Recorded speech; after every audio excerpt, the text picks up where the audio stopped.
September 16th, 1943.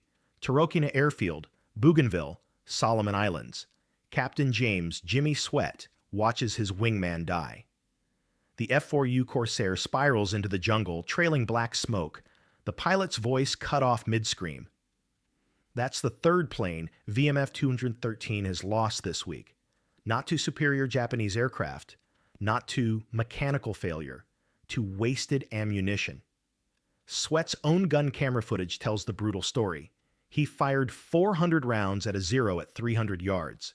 He saw the tracers pass around the target, above it, below it, to both sides. A perfect envelope of death with nothing in the middle. The zero escaped. Swett's guns went empty. 2 minutes later, that same zero shot down his wingman. The numbers across Marine fighter squadrons in the South Pacific are catastrophic.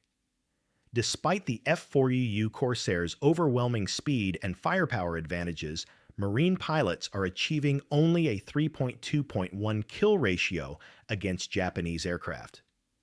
The Corsair carries 6 50 caliber Browning M2 machine guns, 3,000 rounds of ammunition, enough for 25 seconds of sustained fire. But pilots are burning through all their ammo and scoring maybe one hit in 50 rounds fired. The problem isn't the pilots, it isn't the guns, it's the gun harmonization, the point where all 6 guns' bullets converge. Factory specifications set convergence at 1,000 feet. At that distance, bullets spread across a 30-foot circle. Japanese Zeros are 29 feet wide with wings. Pilots are threading needles at 300 miles per hour. Marine Fighter Squadron 213, the Hellhawks, has the worst ammunition-to-kill ratio in the Pacific. 890 rounds expended per confirmed enemy aircraft destroyed. At this rate, the squadron will run out of ammunition before they run out of Japanese. Major Gregory "Pappy" Boyington, visiting from VMF 214, watches Swett's gun camera footage and shakes his head. "You're shooting at ghosts," he says. "Your bullets are everywhere except where the enemy is." What Swett doesn't know, what none of them know yet, is that a 26-year-old aviation ordnance man with no college degree and no formal engineering training is watching the same footage in the maintenance tent. He's a sergeant who joined the Marines to escape the Depression. His job is loading ammunition and maintaining guns, not redesigning them. His name is Staff Sergeant Mickey McCarthy, and his insane modification is about to turn the Corsair into the most lethal fighter in the Pacific. The gun convergence problem haunts every fighter pilot in every Air Force. But in the Pacific theater, it's killing Marines. Gun harmonization, setting the angle at which wing-mounted guns point inward, has been standard practice since World War I.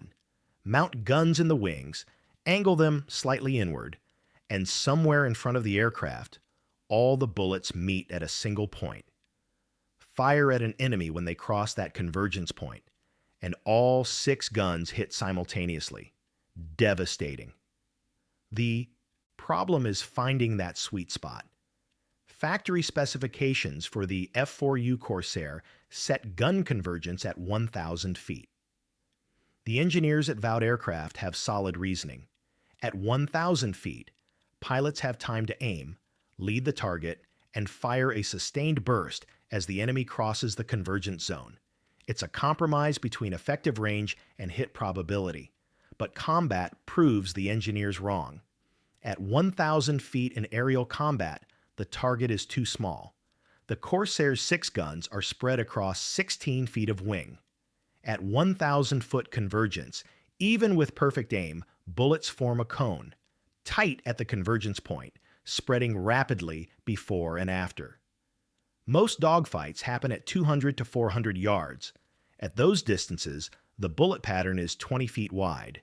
Japanese aircraft slip through the gaps. Marine squadrons experiment with different settings. VMF 124 tries 800-foot convergence. Slightly better hit rates, but still too spread out. VMF 214 tries 600 feet. Better, but bullets still disperse too much at typical combat ranges. The expert consensus is unanimous. You cannot set convergence closer than 500 feet without creating dangerous gun barrel stress and structural wing damage. The guns are mounted at sharp angles in the wings. Converge them closer, and the mounting brackets will crack under recoil forces. Wing panels will fatigue. Aircraft will fall apart in flight. Lieutenant Colonel William Millington, Marine Aircraft Group 11 Operations Officer, states it explicitly in an August 1943 memo. Gun convergence below 500 feet exceeds safe structural limits for F4U airframe. Pilots must engage targets at optimal range. That is an order. Engage at optimal range, meaning don't blame the equipment, blame your shooting, but the casualties keep mounting. September 1943 is the worst month yet. Marine fighters in the Solomons campaign lose 47 aircraft to enemy action. Gun camera analysis shows 78% of those losses occur because pilots exhausted ammunition without scoring killing hits. They hit Japanese aircraft, dozens of non-critical hits, but not enough concentrated fire to destroy them. Japanese pilots notice. Intercepted radio transmissions translated by Navy intelligence include this exchange from September 12, 1943. The Corsairs are fast, but their shooting is weak. Their bullets scatter like rain. Stay close. They cannot hit accurately. When their guns empty, attack. The Japanese are deliberately baiting Corsairs into wasting ammunition, then counterattacking when the Marines are defenseless. The stakes transcend individual squadrons.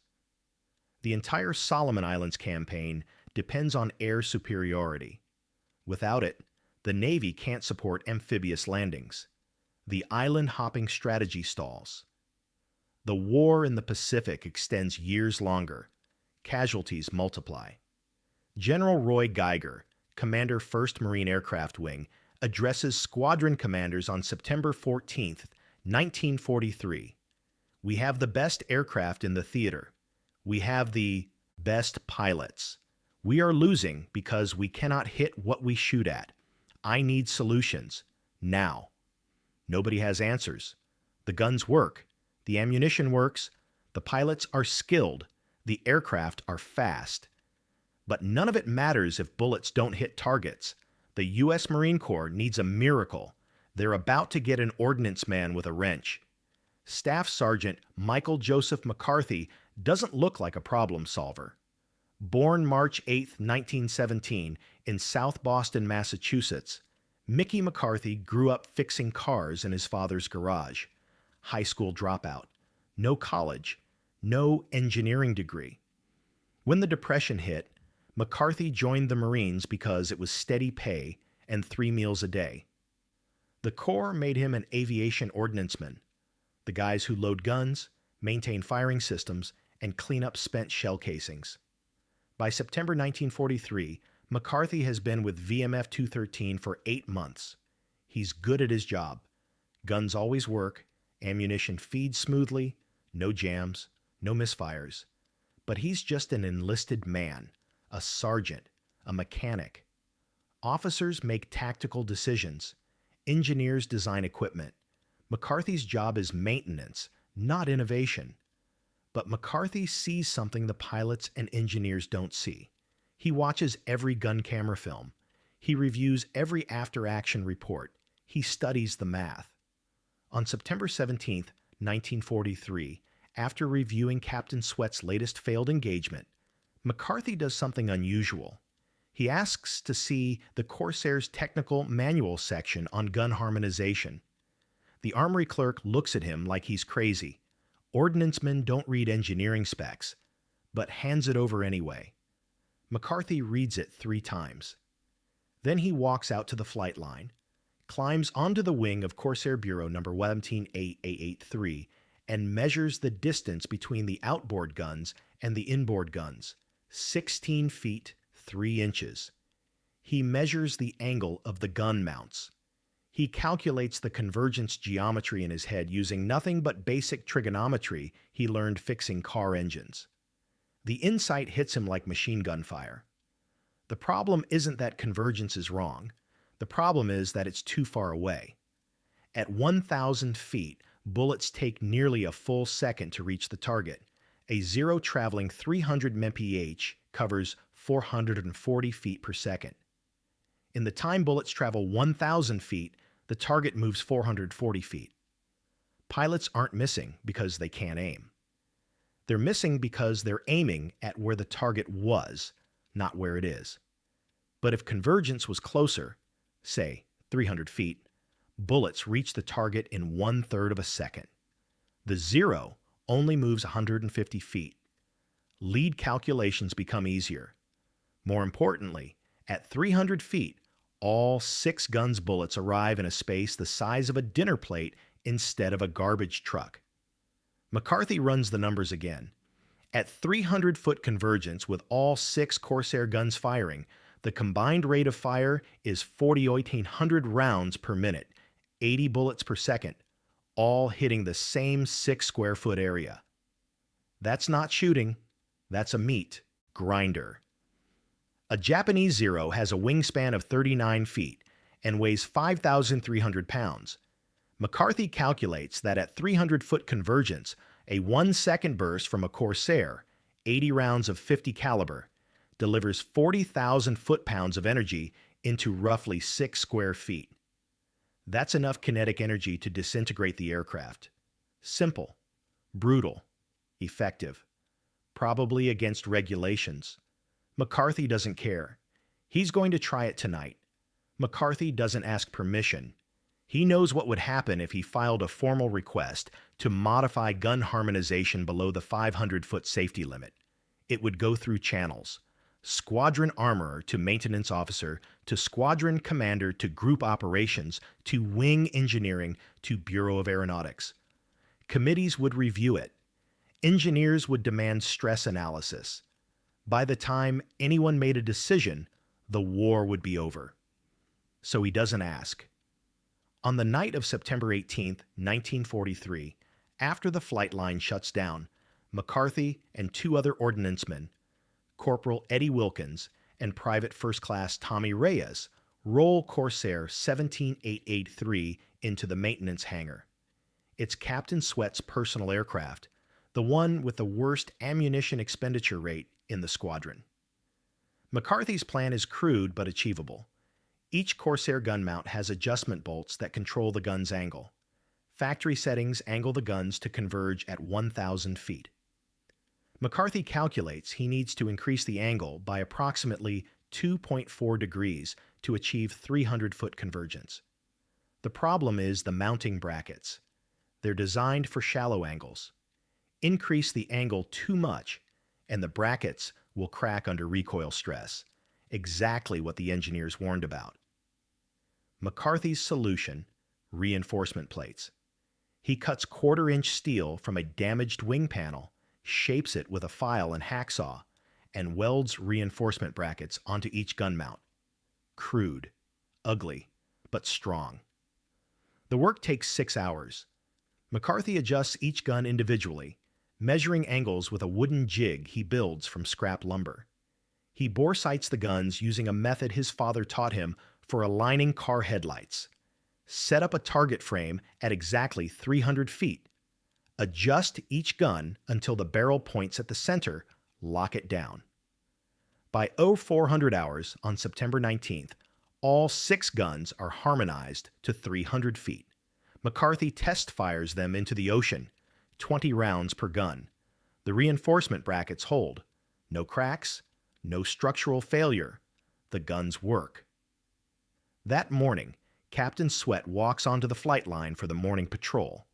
He stops at his Corsair, staring at the gun barrels. They're pointing inward at a noticeably steeper angle than before.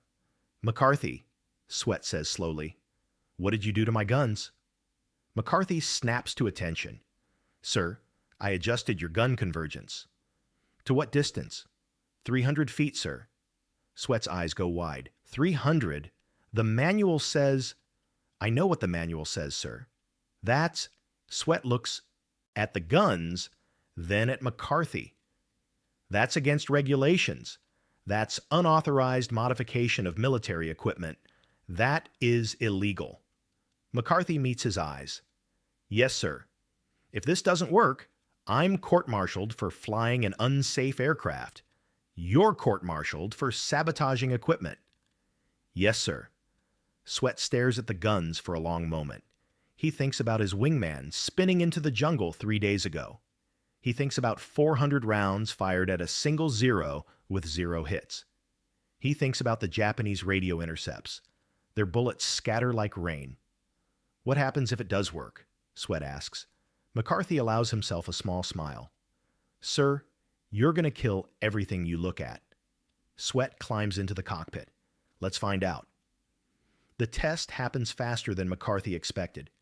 At 0830 hours, September 19th, 1943, 4 VMF 213 Corsairs on combat air patrol intercept 9 Japanese Zeros, escorting 6 Valdive bombers heading toward Allied positions on Bougainville.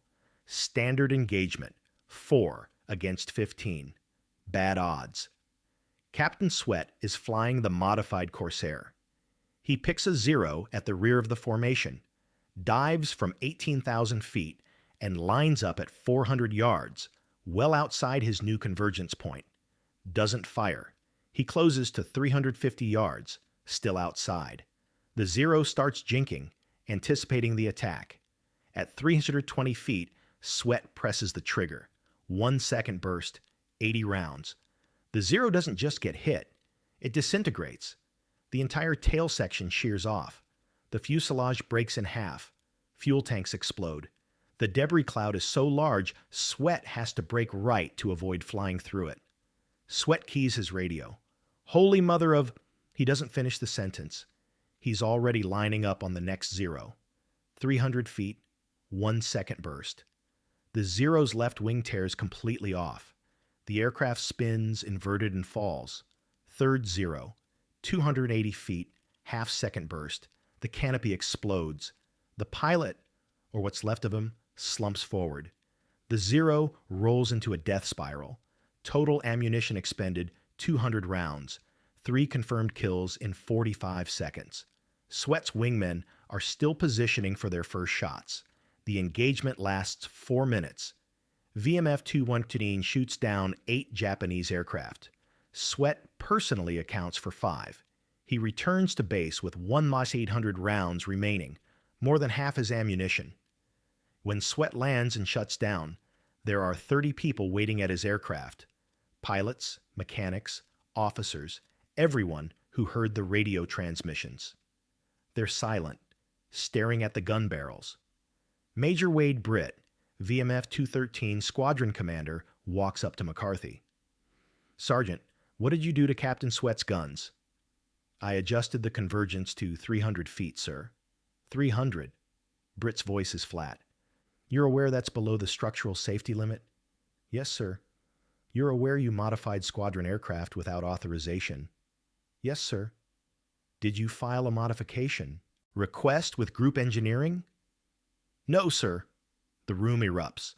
Lieutenant Colonel Millington, the operations officer who wrote the memo forbidding convergence below 500 feet, pushes through the crowd. This is a direct violation of my orders. You cannot set convergence at 300 feet. The mounting brackets will fail. The wings will develop stress fractures. This aircraft is unsafe for flight. Major Britt holds up a hand. The aircraft just flew a combat mission. One flight proves nothing. Stress fractures develop over time. This sergeant has endangered lives and violated... Captain Swett interrupts. Sir, I just shot down 5 Japanese aircraft with 200 rounds. Before today, I needed 400 rounds to maybe hit 1. That's not the point. I still have 1,800 rounds left. I could have killed 10 more. The point is, regulations exist for safety reasons. Another pilot, Lieutenant Robert Hansen, steps forward. Sir, permission to have my guns modified the same way. Denied. Sir, Hansen persists, we're dying out there because we can't hit anything. McCarthy proved nothing except that enlisted men think they're engineers. The argument escalates. Half the pilots are demanding the modification. The engineering officers are citing structural limits, safety regulations, chain of command. Someone's shouting about court-martials. Someone else is shouting about kill ratios. Major Britt lets them argue for 2 minutes. Then he whistles, sharp and loud. Silence falls. Sergeant McCarthy, Britt says quietly. Sir? Can you modify every Corsair in this squadron by tomorrow morning? Millington explodes. You cannot authorize. Colonel, Britt interrupts. With respect, I'm not asking your permission. I'm asking McCarthy if he can do it. If you proceed with this, I'm reporting it to General Geiger personally. Good, Britt says. Save me the trouble. He turns back to McCarthy. Sergeant? McCarthy nods. Yes, sir, I can do it. Then do it. Every aircraft. 300 feet. Tonight? Millington's face goes red. This is insubordination. I'm documenting this. You're all getting court-martialed. Britt meets his eyes. Colonel, if it works, court-martial me. If it doesn't work, the Japanese will kill us anyway. Either way, McCarthy's doing it. This is where everything changes. One sergeant with a wrench just defied the entire military engineering bureaucracy because he knew what would work. If this story proves anything, it's that sometimes the best solutions come from the bottom up, not the top down. If you want more stories about individuals who changed wars by breaking rules, hit that subscribe button, because what happens next is going to shock you. McCarthy and his ordnance crew work through the night of September 19th to 20, 1943. By dawn, every flyable Corsair in VMF 213-22 aircraft has guns harmonized to 300 feet. The Japanese don't know what's about to hit them.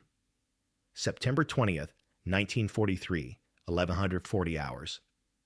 8 VMF 213 Corsairs intercept a formation of 12 Zeros and 8 Betty bombers over Empress Augusta Bay.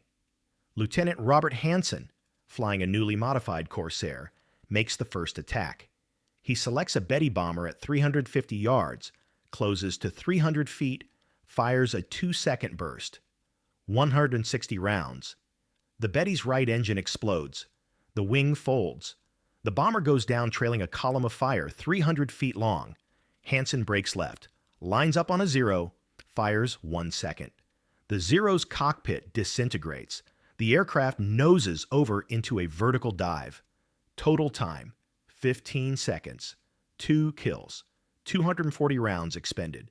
The engagement lasts 12 minutes. VMF 213 shoots down 9 Zeros and 6 Bettys. 15 confirmed kills. Japanese losses, 100%. Every enemy aircraft destroyed or damaged beyond recovery. VMF 213 losses, 0. Ammunition expenditure per kill, 180 rounds. Down from 890 rounds per kill the previous week. The gun camera footage stuns everyone who sees it. At 300-foot convergence, the Corsair's 6 guns create a visible column of tracers, a solid beam of fire. Japanese aircraft don't just get hit, they explode. Wings shear off, tails disintegrate, cockpits implode. The concentration of fire is so intense that structural failures happen before the ammunition even finishes impacting. Word spreads fast. By September 22nd, every Marine fighter squadron in the Solomons is requesting the modification. By September 25, VMF 214, Pappy Boyington's Black Sheep, has adopted 300-foot convergence. By October 1st, every F4U Corsair in the Pacific Theater is running McCarthy's gun harmonization. The kill ratios change overnight.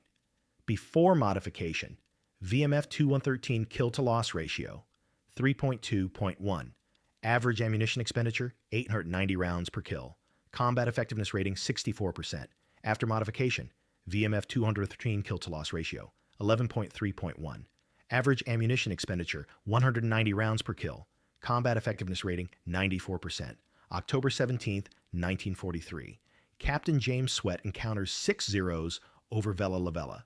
He shoots down all 6 in 4 minutes, expending 980 rounds. He returns with 1,320 rounds remaining enough to kill 6 more.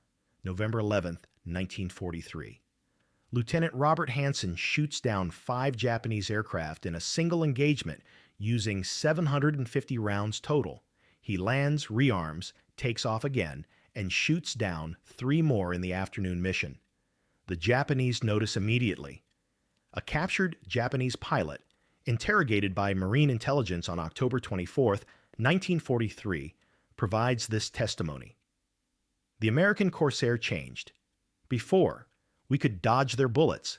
They scattered. Now, when they fire, there is no dodging. The bullets are like a solid wall. If they point at you, you die.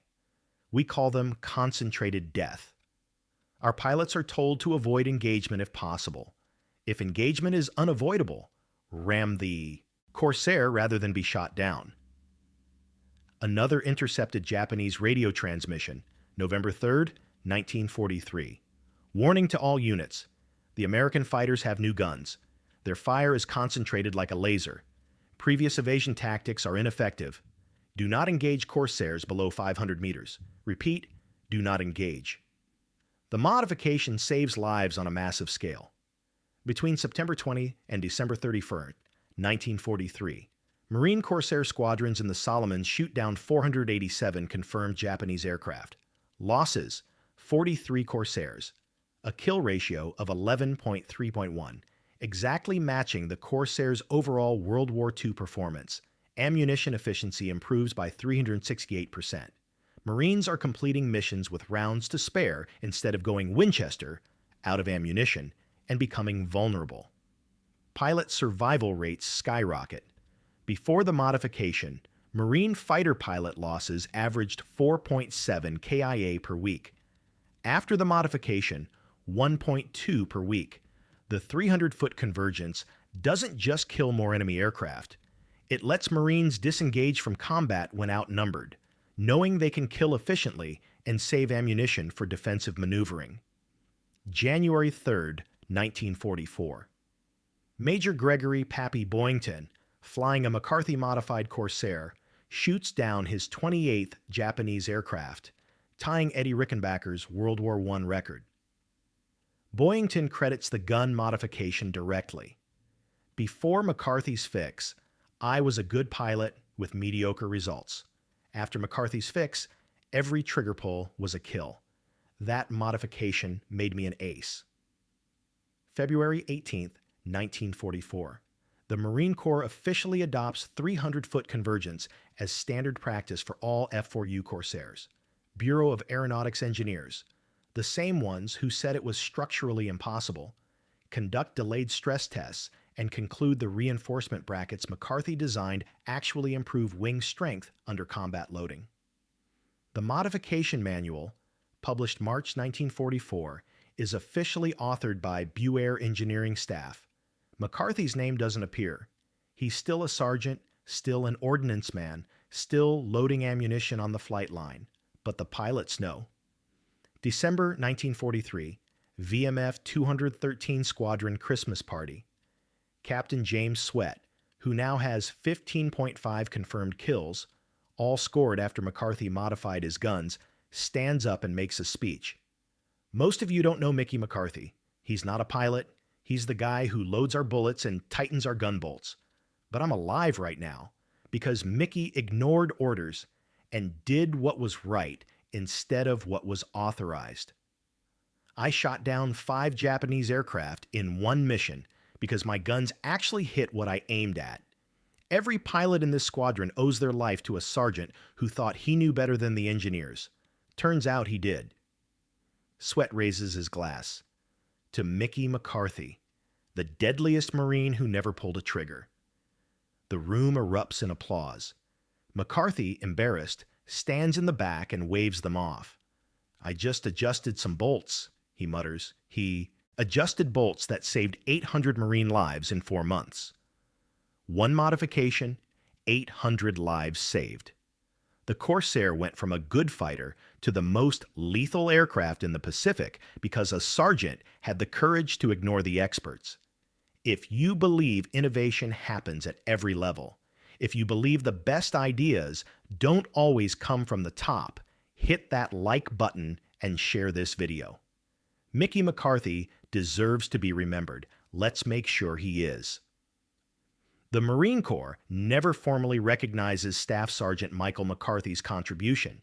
There's no medal ceremony, no promotion to officer, no commendation in his service record. The official Bureau of Aeronautics Modification Manual credits the 300-foot convergence design to engineering staff analysis and field testing. McCarthy's name isn't mentioned. He doesn't seem to care. After the war, McCarthy musters out in December 1945 and returns to Boston. He opens a garage, fixes cars, marries a schoolteacher named Helen. He doesn't talk about the war. When customers ask if he did anything important in the Marines, he shrugs and says, "I loaded ammunition, nothing special." The pilots who flew his modified Corsairs no different. Captain James Swett, who became a Marine Corps legend with 15.5 confirmed kills, receives the Medal of Honor for actions on April 7, 1943, before McCarthy's modification. But in his 1989 memoir, Swett writes, "I'm credited with shooting down 15 and a half Japanese aircraft. People call me an ace, a hero, a tactician. The truth is simpler. I had a plane with guns that worked the way they should have worked from the beginning. A sergeant nobody's heard of made that happen. Mickey McCarthy made me an ace. He made all of us aces. The Marine Corps should have given him the Navy Cross. Instead, they gave him nothing. That's not right." Lieutenant Robert Hansen, who shot down 25 Japanese aircraft before being killed in action February 3, 1944, wrote in a letter to his family in January 1944, "There's a sergeant in our squadron who changed everything. He adjusted our guns so they actually hit what we shoot at." Sounds simple, but it's the difference between living and dying up here. If I make it home, I'm going to find that sergeant and buy him a drink. Hansen never made it home. The 300-foot gun convergence McCarthy pioneered became standard for every U.S. fighter aircraft for the rest of World War II. The P-51 Mustang, P-47 Thunderbolt, and P-38 Lightning all adopted similar convergence settings based on McCarthy's field modifications. Post-war analysis credits the tighter convergence with improving overall USAAF fighter kill ratios by 34%. Modern U.S. military fighter aircraft still use the principle McCarthy discovered. Concentrate firepower at close combat ranges rather than optimizing for long-range dispersion. The F-16 Fighting Falcon's M61 Vulcan cannon, the F-35's GAU-22A, both are harmonized to maximize hit. Probability at 1,000 feet, the modern equivalent of McCarthy's 300-foot convergence. Mickey McCarthy died of a heart attack on July 8, 1979, in Boston at age 62. His obituary in the Boston Globe was 3 sentences long. It mentioned he was a Marine Corps veteran. It didn't mention he changed aerial combat forever. In 1987, the Marine Corps Aviation Association erected a plaque at the National Museum of the Marine Corps honoring unsung heroes of marine aviation. McCarthy's name appears in small letters at the bottom of a list of 87 names, identified only as SSGT Michael McCarthy, VMF 2113, Ordnance Crew. No explanation, no context, just a name. But every Marine fighter pilot who sees that plaque knows the name. They know the story. They know that sometimes the greatest warriors are the ones who never fired a shot. Sometimes the deadliest weapons aren't the guns. Sometimes they're the people who know how to make the guns work. Remember Mickey McCarthy. Remember that courage isn't always about pulling triggers. Sometimes it's about adjusting them. Remember that the best solutions don't come from following rules. They come from knowing when to break them. Remember that rank doesn't determine who has the right answer. Results do. The F4U Corsair didn't just achieve an 11.1 kill ratio because it was fast or powerful. It achieved that kill ratio because one sergeant looked at a problem everyone else accepted and refused to accept it. 800 Marines came home because Mickey McCarthy knew how to use a wrench. That's the weapon that won the war.